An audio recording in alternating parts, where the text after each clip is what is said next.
ఔదు బిల్లాహి మినష్ షైతానిర్ రజీం బిస్మిల్లాహిర్ రహ్మానిర్ రహీం అల్హమ్దులిల్లాహి రబ్బిల్ ఆలమీన్ వస్సలాతు వస్సలాము అలా రసూలిహిల్ కరీం. అస్సలాము అలైకుం వరహమతుల్లాహి వబరకాతుహు. ఫ్రెండ్స్, దర్సే ఖురాన్ తెలుగు అనువాదం శీర్షికలో ఈరోజు మనం అల్ ఆరాఫ్ సూరా 65వ ఆయత్ నుంచి అనువాదాన్ని చదువుదాం. మీరు కూడా నాతో పాటు చదవటానికి ప్రయత్నించండి. బిస్మిల్లాహిర్ రహ్మానిర్ రహీం. ఇంకా ఆద్ జాతి వద్దకు మేము వారి సోదరుడు హూద్ను పంపాము. అతను ఇలా అన్నాడు: నా జాతి సోదరులారా, అల్లాను ఆరాధించండి. ఆయన తప్ప మీకు మరొక దేవుడు లేడు. అలాంటప్పుడు మీరు తప్పుడు నడతను వదులుకోరా? అతని మాటలను నమ్మడానికి తిరస్కరించిన అతని జాతి సర్దారులు ఇలా సమాధానం చెప్పారు: నీవు తెలివి తక్కువతనానికి గురి అయినట్లు మేము భావిస్తున్నాము. నీవు అసత్యవాదివని మా అనుమానం. అతను ఇలా అన్నాడు: నా జాతి సోదరులారా, నేను తెలివి తక్కువతనానికేమీ గురి కాలేదు. నేను సకల లోకాల ప్రభువునకు ప్రవక్తను. మీకు నా ప్రభు సందేశాలను అందజేస్తాను. నేను మీ యొక్క నమ్మదగిన శ్రేయోభిలాషిని. మీకు ఆశ్చర్యం కలిగిందా? మీ వద్దకు మిమ్మల్ని హెచ్చరించటానికి స్వయంగా మీ జాతికి చెందిన ఒక మనిషి ద్వారా మీ ప్రభువు జ్ఞాపిక వచ్చిందని మరిచిపోకండి. మీ ప్రభువు నూహ్ జాతికి తరువాత మిమ్మల్ని వారసులుగా చేశాడు. మీకు బలాధిపత్యాలను ప్రసాదించాడు. కనుక అల్లా శక్తి మహిమలను జ్ఞాపకం ఉంచుకోండి. మీరు సాఫల్యం పొందగలరని ఆశించవచ్చు. వారు ఇలా జవాబు ఇచ్చారు: నీవు మా వద్దకు రావటానికి కారణం మేము ఒక్క అల్లాని ఆరాధించాలనా? మా తాత ముత్తాతలు పూజిస్తూ వచ్చిన వాటిని విసర్జించాలనా? సరే, నీవు నిజం చెప్పేవాడివే అయితే నీవు మమ్మల్ని బెదిరిస్తూ ఉన్న ఆ శిక్షను తీసుకురా. అతను ఇలా అన్నాడు: మీపై మీ ప్రభు శాపం, ఆయన ఆగ్రహం ఇదివరకే విరుచుకుపడ్డాయి. అల్లా ఏ ప్రమాణాన్ని పంపని మీరు మీ తాత ముత్తాతలు పెట్టుకున్న పేర్ల విషయంలో మీరు నాతో ఘర్షణ పడుతున్నారా? సరే, అయితే మీరు నిరీక్షించండి, మీతో పాటు నేను నిరీక్షిస్తాను. చివరకు మేము మా కృపతో హూద్ను అతని అనుయాయులను రక్షించుకున్నాము. మా ఆయాతులు అసత్యాలని తిరస్కరించిన వారిని, విశ్వసించని వారిని మేము సమూలంగా నాశనం చేశాము. సమూదు జాతి వద్దకు మేము వారి సోదరుడు సాలిహ్ను పంపాము. అతను ఇలా అన్నాడు: నా జాతి సోదరులారా, అల్లాను ఆరాధించండి. ఆయన తప్ప మీకు మరొక దేవుడు లేడు. మీ వద్దకు మీ ప్రభువు యొక్క స్పష్టమైన ప్రమాణం వచ్చింది. అల్లా యొక్క ఈ ఆడ ఒంటె మీ కొరకు ఒక సూచన వంటిది. కనుక దానిని విడిచిపెట్టండి. అల్లా భూమిపై అది స్వేచ్ఛగా మేస్తూ తిరగటానికి. దురుద్దేశంతో దాన్ని ముట్టుకోకండి. అలా చేస్తే మిమ్మల్ని వ్యధాభరితమైన శిక్ష ఒకటి పట్టుకుంటుంది. జ్ఞాపకం తెచ్చుకోండి ఆ సమయాన్ని. అప్పుడు అల్లా ఆద్ జాతి తరువాత మిమ్మల్ని దానికి వారసులుగా చేశాడు. మీకు భూమిపై ఉన్నతమైన స్థానాన్ని ప్రసాదించగా మీరు ఈరోజు దాని చదునైన మైదానాలలో మహోన్నతమైన భవనాలను నిర్మిస్తున్నారు. దాని కొండలను గృహలుగా చెక్కుతున్నారు. కనుక ఆయన సృష్టి మహిమలను నిర్లక్ష్యం చేయకండి. ధరణిపై సంక్షోభాన్ని సృష్టించకండి. పెద్ద మనుషులుగా చలామణి అయ్యే అతని జాతి సర్దారులు బలహీన వర్గాలలోని విశ్వసించిన ప్రజలను ఇలా అడిగారు: సాలిహ్ తన ప్రభువు పంపిన ప్రవక్త అని మీకు నిజంగానే తెలుసా? వారు ఇలా సమాధానమిచ్చారు: నిస్సందేహంగా అతనితో పంపబడిన సందేశాన్ని మేము విశ్వసిస్తున్నాము. తమ పెద్దరికాన్ని చాటుకునేవారు ఇలా అన్నారు: మీరు విశ్వసించిన దాన్ని మేము తిరస్కరిస్తున్నాము. తరువాత వారు ఆ ఆడ ఒంటెను చంపివేశారు. పచ్చి పొగరుబోతుతనంతో తమ ప్రభువు ఆజ్ఞను ఉల్లంఘించారు. సాలెహ్తో ఇలా అన్నారు: నిజంగానే నీవు ప్రవక్తలలోనివాడవే అయితే నీవు మమ్మల్ని బెదిరిస్తూ వచ్చిన ఆ శిక్షను తీసుకురా. చివరకు ఊపివేస్తే ఒక భయంకరమైన ఆపద వారిని చుట్టుముట్టింది. వారు తమ ఇళ్లల్లోనే బోర్లా పడినట్టే ఉండిపోయారు. సాలెహ్ ఈ విధంగా అంటూ వారి నగరాల నుండి నిష్క్రమించాడు. నా జాతి ప్రజలారా, నేను నా ప్రభు సందేశాన్ని మీకు అందజేశాను. నేను మీ శ్రేయస్సునే సదా అభిలషించాను. కానీ నేనేం చేసేది? మీకు మీ శ్రేయోభిలాషులంటేనే ఇష్టం లేదు. లూత్ను మేము ప్రవక్తగా చేసి పంపాము. జ్ఞాపకం తెచ్చుకో, అతను తన జాతితో ఇలా అన్నాడు: మీరు ఇంత సిగ్గులేని వారైపోయారేమిటి? మీకు పూర్వం ప్రపంచంలో ఎవ్వడూ చెయ్యని బూతు పని చేస్తున్నారు.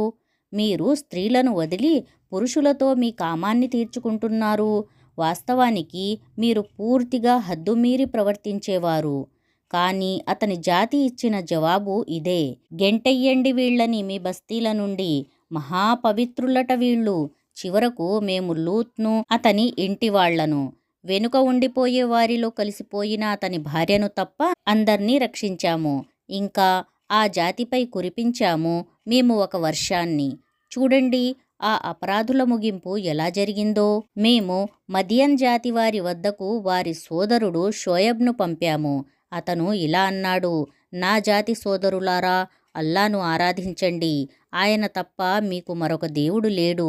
మీ వద్దకు మీ ప్రభువు యొక్క స్పష్టమైన మార్గదర్శకత్వం వచ్చింది కనుక తూకాన్ని, కొలతను పూర్తిగా పాటించండి. ప్రజలకు వారి వస్తువుల విషయంలో నష్టం కలిగించకండి. భూమి సంస్కరింపబడిన తరువాత దానిలో సంక్షోభాన్ని సృష్టించకండి. ఇందులోనే మీ శ్రేయస్సు ఉంది.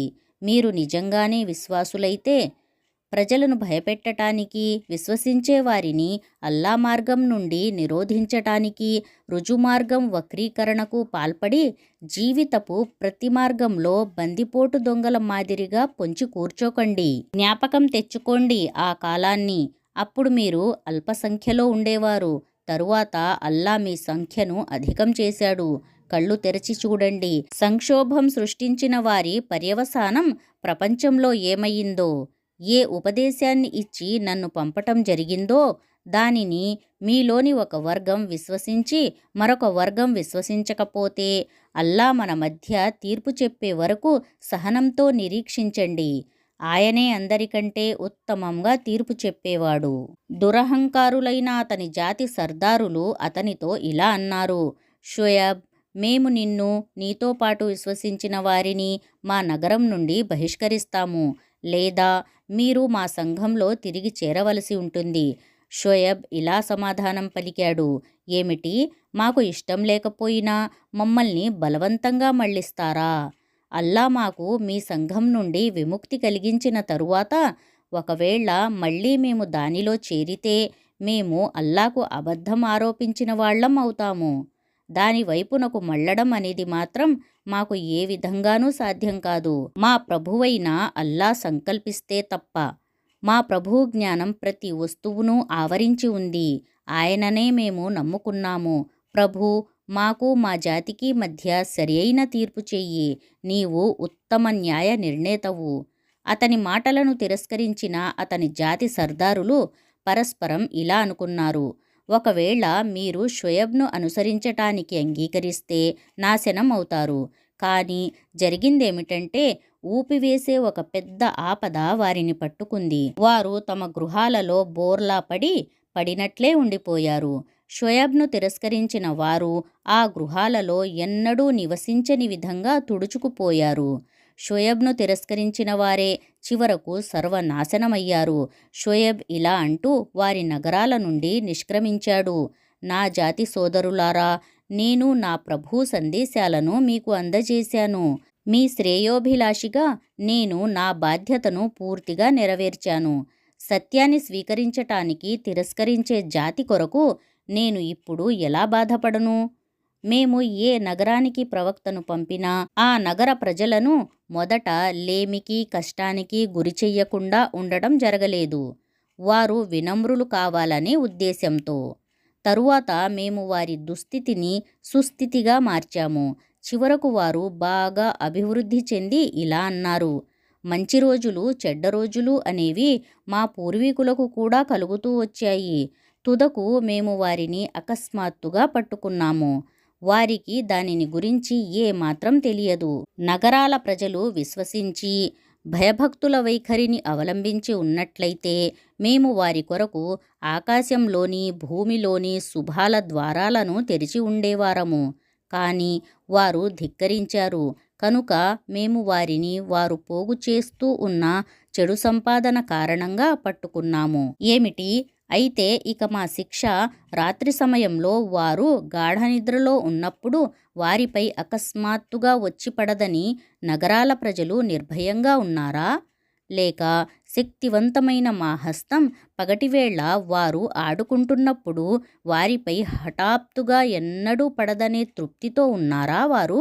ఏమిటి ఈ ప్రజలు అల్లా ఎత్తుగడ అంటే నిర్భయంగా ఉన్నారా? వాస్తవానికి నాశనం కాబోయే జాతి మాత్రమే అల్లా ఎత్తుగడ అంటే నిర్భయంగా ఉంటుంది. ఏమిటి పూర్వపు భూలోకవాసుల తరువాత భూమికి వారసులయ్యే ప్రజలకు ఈ యథార్థ విషయం ఏ గుణపాఠాన్ని నేర్పలేదా? మేము కోరితే వారి నేరాలకు వారిని పట్టుకోగలమని. కానీ వారు గుణపాఠం నేర్పే యథార్థాలను లక్ష్యపెట్టరు. మేము వారి హృదయాలకు ముద్ర వేశాము కనుక వారు ఏదీ వినరు. ఈ జాతుల ప్రజలు ఎవరి గాథలను మేము మీకు వినిపిస్తున్నామో మీ ముందు ఒక దృష్టాంతంగా ఉన్నారు. వారి వద్దకు వారి ప్రవక్తలు స్పష్టమైన నిదర్శనాలను తీసుకువచ్చారు. కానీ వారు ఒకసారి తిరస్కరించిన దానిని మళ్ళీ అంగీకరించేవారు కాదు.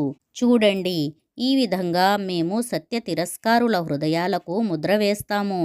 మేము వారిలో చాలామందిని తమ వాగ్దానం పట్ల గౌరవం కలవారుగా చూడలేదు. చాలామందిని దుర్మార్గులుగానే చూశాము.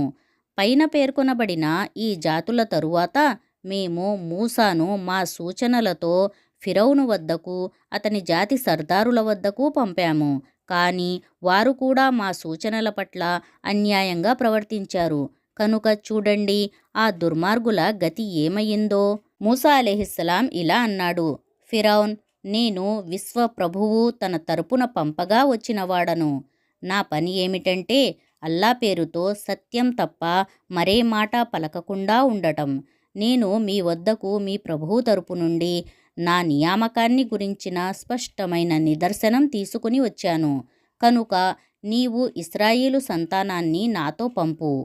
ఫిరౌను ఇలా అన్నాడు, ఒకవేళ నీవు ఏదైనా నిదర్శనాన్ని తెస్తే నీ ప్రకటనలో సత్యవంతుడవే అయితే దానిని తీసుకురా. మూసా అలైహిస్సలాం తన చేతి కర్రను విసిరాడు. అకస్మాత్తుగా అది ఒక సజీవ సర్పంగా మారిపోయింది. అతను తన జేబు నుండి చేయిని పైకి తీశాడు. ప్రేక్షకులందరి ముందు అది మెరయసాగింది. అప్పుడు ఫిరౌను జాతి సర్దారులు పరస్పరం ఇలా అనుకున్నారు, నిశ్చయంగా ఈ వ్యక్తి మహా నైపుణ్యం గల మాంత్రికుడే. మిమ్మల్ని మీ భూమి నుండి వెళ్ళగొట్టగోరుతున్నాడు. ఇప్పుడేమంటారో చెప్పండి. వీళ్లంతా ఫిరౌనుకు ఇలా సలహా ఇచ్చారు, అతన్ని అతని సోదరుణ్ణి ఆపి ఉంచండి. అన్ని పట్టణాలకు వేగుల వాళ్లను పంపండి. నిపుణుడైన ప్రతి మాంత్రికుణ్ణి మీ వద్దకు తీసుకురావటానికి. ఆ విధంగా మాంత్రికులు ఫిరౌను వద్దకు వచ్చారు. వారు ఇలా అన్నారు, ఒకవేళ మేము గెలిస్తే మాకు దీని ప్రతిఫలం తప్పకుండా లభిస్తుంది కదా. ఫిరౌన్ ఇలా సమాధానం చెప్పాడు, అవును, మీరు మా సాన్నిధ్యానికి చేరువవుతారు. తరువాత వారు మూసా అలైహిస్సలాంతో ఇలా అన్నారు, నీవు విసురుతావా లేక మేము విసరాలా? మూసా అలైహిస్సలాం జవాబు పలికాడు, మీరే విసరండి అని. వారు తమ పాచికలను విసిరి చూపులను మంత్రముగ్ధం, హృదయాలను భీతావహం చేశారు. అద్భుతమైన మాయాజాలాన్ని కల్పించారు. మేము మూసా అలైహిస్సలాంకు నీ చేతికర్రను విసిరివెయ్యి అని సంజ్ఞ చేశాము. అతను విసరగానే త్రుటిలో అది వారి బూటకపు మాయాజాలాన్ని మ్రింగేసింది. ఈ విధంగా ఏది సత్యమో అది సత్యంగా నిరూపితమైంది. వారు దేనిని కల్పించారో అది అసత్యంగా మిగిలిపోయింది. ఫిరౌను అతని సహచరులు పోటీ రంగంలో పరాజితులయ్యారు. విజయానికి బదులుగా అంతా తారుమారై అవమానం పాలయ్యారు. ఇక మాంత్రికుల పరిస్థితి, అంతరంగంలోని ఏదో విషయం వారిని సాష్టాంగపడేలా చేసింది. వారు ఇలా అన్నారు, మేము విశ్వసించాము సకల లోకాల ప్రభువును, మూసా, హారూన్ అలైహిస్సలాంలు విశ్వసిస్తున్న ప్రభువును. ఫిరౌను ఇలా అన్నాడు, నేను మీకు అనుమతినివ్వకముందే మీరు అతన్ని విశ్వసించారా? నిశ్చయంగా ఈ రాజధాని నగరంలో దాని పాలకులను అధికారం నుండి తొలగించటానికి మీరంతా కలిసి రహస్యంగా పన్నిన కుట్ర ఇది. సరే, అయితే దాని ఫలితం మీకు ఇప్పుడే తెలుస్తుంది. నేను మీ చేతులను మీ కాళ్లను వ్యతిరేక దిశలో నరికేస్తాను.